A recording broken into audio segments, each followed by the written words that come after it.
Hello, I'm Nobody. I'd like to read you a story, if you have the time. Tonight's reading will be Chapter 1 of Alice's Adventures in Wonderland by Lewis Carroll, and I will continue in sequence one chapter per evening until the book is complete. Then I will choose a new book to read. I hope you will join me every evening, and I look forward to our time together. I'm glad you're here now. Let's begin.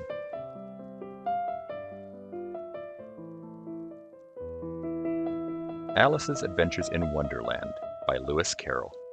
Chapter 1. Down the Rabbit Hole. Alice was beginning to get very tired of sitting by her sister on the bank and of having nothing to do. Once or twice she had peeped into the book her sister was reading, but it had no pictures or conversations in it. And what is the use of a book, thought Alice, without pictures or conversation? So she was considering in her own mind, as well as she could, for the hot day made her feel very sleepy and stupid, whether the pleasure of making a daisy chain would be worth the trouble of getting up and picking the daisies, when suddenly a white rabbit with pink eyes ran close by her. There was nothing so very remarkable in that, nor did Alice think it so very much out of the way to hear the rabbit say to itself, oh dear, I shall be late." When she thought it over afterwards, it occurred to her that she ought to have wondered at this, but at the time it all seemed quite natural. But when the rabbit actually took a watch out of its waistcoat pocket and looked at it, and then hurried on, Alice started to her feet, for it flashed across her mind that she had never before seen a rabbit with either a waistcoat pocket or a watch to take out of it, and burning with curiosity, she ran across the field after it, and fortunately was just in time to see it pop down a large rabbit hole under the hedge. In another moment, down went Alice after it, never once considering how in the world she was to get out again. The rabbit hole went straight on like a tunnel for some way, and then dipped suddenly down, so suddenly that Alice had not a moment to think about stopping herself before she found herself falling down a very deep well. Either the well was very deep, or she fell very slowly, for she had plenty of time as she went down to look about her and to wonder what was going to happen next. First, she tried to look down and make out what she was coming to, but it was too dark to see anything. Then she looked at the sides of the well and noticed that they were filled with cupboards and bookshelves. Here and there she saw maps and pictures hung upon pegs. She took down a jar from one of the shelves as she passed. It was labeled Orange Marmalade, but to her great disappointment it was empty. She did not like to drop the jar for fear of killing somebody, so managed to put it into one of the cupboards as she fell past it. Well, thought Alice to herself, after such a fall as this, I shall think nothing of tumbling downstairs. How brave they'll all think me at home. Why, I wouldn't say anything about it even if I fell off the top of the house, which was very likely true. Down, down, down. Would the fall never come to an end? I wonder how many miles I've fallen by this time, she said aloud. I must be getting somewhere near the center of the earth. Let me see. That would be 4,000 miles down, I think. For you see, Alice had learnt several things of this sort in her lessons in the schoolroom, and though this was not a very good opportunity for showing off her knowledge, as there was no one to listen to her, still it was good practice to say it over. Yes, that's about the right distance. But then I wonder what latitude or longitude I've got to. Alice had no idea what latitude was, or longitude either, but thought they were nice grand words to say. Presently, she began again. I wonder if I shall fall right through the earth. How funny it'll seem to come out amongst the people that walk with their heads downward. The antipathies, I think. She was rather glad there was no one listening, this time as it didn't sound at all the right word. But I shall have to ask them what the name of the country is, you know. Please, ma'am, is this New Zealand or Australia? And she tried to curtsy as she spoke, Fancy curtsying as you're falling through the air. Do you think you could manage it? And what an ignorant little girl she'll think me for asking. No, it'll never do to ask. Perhaps I shall see it written up somewhere. Down, down, down. There was nothing else to do, so Alice soon began talking again. Dinah will miss me very much tonight, I should think. Dinah was the cat. I hope they'll remember her saucer of milk at tea time. Dinah, my dear, I wish you were down here with me. There are no mice in the air, I'm afraid, but you might catch a bat, and that's very like a mouse, you know. But do cats eat bats, I wonder? And here Alice began to get rather sleepy, and went on saying to herself, in a dreamy sort of way, Do cats eat bats? Do cats eat bats? And sometimes, do bats eat cats? For you see, as she couldn't answer either question, it didn't much matter which way she put it. She felt that she was dozing off and had just begun to dream that she was walking hand in hand with Dinah, and saying to her very earnestly, Now, Dinah, tell me the truth. Did you ever eat a bat? When suddenly, thump, thump, down she came, upon a heap of sticks and dry leaves, and the fall was over. Alice was not a bit hurt, and she jumped up onto her feet in a moment. She looked up, but it was all dark overhead. Before her was another long passage, and the white rabbit was still in sight, hurrying down it. There was not a moment to be lost.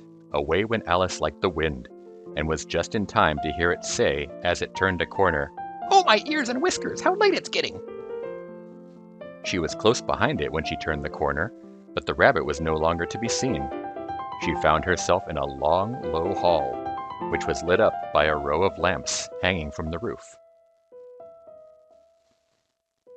There were doors all round the hall, but they were all locked, and when Alice had been all the way down one side and up the other, trying every door, she walked sadly down the middle, wondering how she was ever to get out again.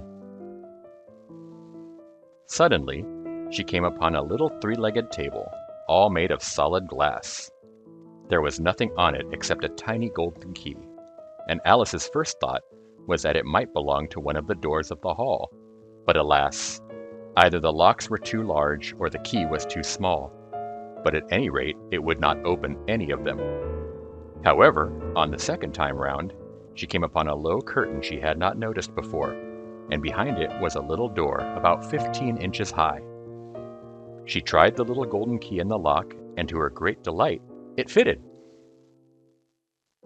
Alice opened the door and found that it led into a small passage, not much larger than a rat hole.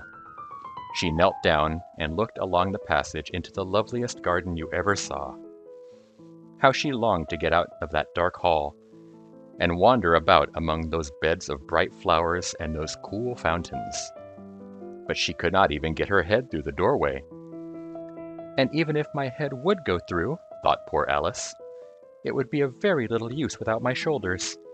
Oh, how I wish I could shut up like a telescope. I think I could, if only I knew how to begin. For you see, so many out-of-the-way things had happened lately that Alice had begun to think that very few things indeed were really impossible. There seemed to be no use in waiting by the little door, so she went back to the table, half hoping she might find another key on it, or at any rate, a book of rules for shutting people up like telescopes. This time, she found a little bottle on it, which certainly was not here before, said Alice, and round the neck of the bottle was a paper label with the words, Drink Me, beautifully printed on it in large letters. It was all very well to say drink me, but the wise little Alice was not going to do that in a hurry. No, I'll look first, she said, and see whether it's marked poison or not. For she had read several nice little histories about children who had got burnt and eaten up by wild beasts and other unpleasant things, all because they would not remember the simple rules their friends had taught them, such as that a red-hot poker will burn you if you hold it too long, and that if you cut your finger very deeply with a knife, it usually bleeds. And she had never forgotten that, if you drink much from a bottle marked poison, it is almost certain to disagree with you sooner or later. However, this bottle was not marked poison, so Alice ventured to taste it, and finding it very nice, it had in fact a sort of mixed flavor of cherry tart, custard, pineapple, roast turkey, toffee, and hot buttered toast. She very soon finished it off. "What a curious feeling," said Alice. "I must be shutting up like a telescope." And so it was indeed. She was now only 10 inches high, and her face brightened up at the thought that she was now the right size for going through the little door into that lovely garden. First, however, she waited for a few minutes to see if she was going to shrink any further. She felt a little nervous about this. "For it might end, you know," said Alice to herself, "in my going out altogether like a candle. I wonder what I should be like then." And she tried to fancy what the flame of a candle is like after the candle is blown out, for she could not remember ever having seen such a thing.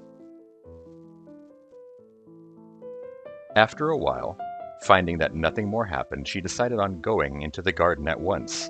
But alas for poor Alice, when she got to the door she found she had forgotten the little golden key, and when she went back to the table for it, she found she could not possibly reach it. She could see it quite plainly through the glass, and she tried her best to climb up one of the legs of the table, but it was too slippery. And when she had tired herself out with trying, the poor little thing sat down and cried. "Come, there's no use in crying like that," said Alice to herself rather sharply. "I advise you to leave off this minute."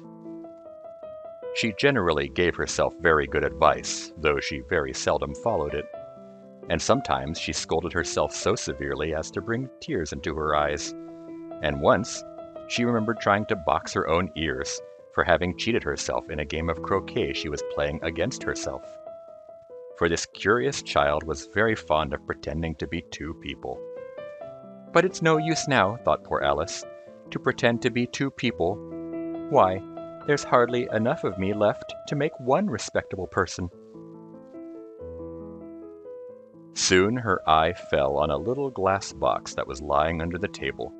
She opened it and found in it a very small cake, on which the words "Eat me" were beautifully marked in currants. "Well, I'll eat it," said Alice, "and if it makes me grow larger, I can reach the key. And if it makes me grow smaller, I can creep under the door. So either way, I'll get into the garden, and I don't care which happens." She ate a little bit, and said anxiously to herself, "Which way, which way?" holding her hand on the top of her head to feel which way it was growing, and she was quite surprised to find that she remained the same size. To be sure, this generally happens when one eats cake, but Alice had got so much into the way of expecting nothing but out-of-the-way things to happen, that it seemed quite dull and stupid for life to go on in the common way. So she set to work, and very soon finished off the cake.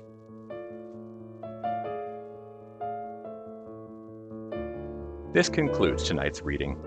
Please join me tomorrow night and every night for the next chapter. Thank you for listening. Time really is the most precious thing we have, as no matter how hard we try, we cannot make more of it. As such, I truly appreciate you sharing some of your precious time with me. These stories will always be here for you, whenever you have the time. Until next time, never forget, I am nobody, and nobody loves you.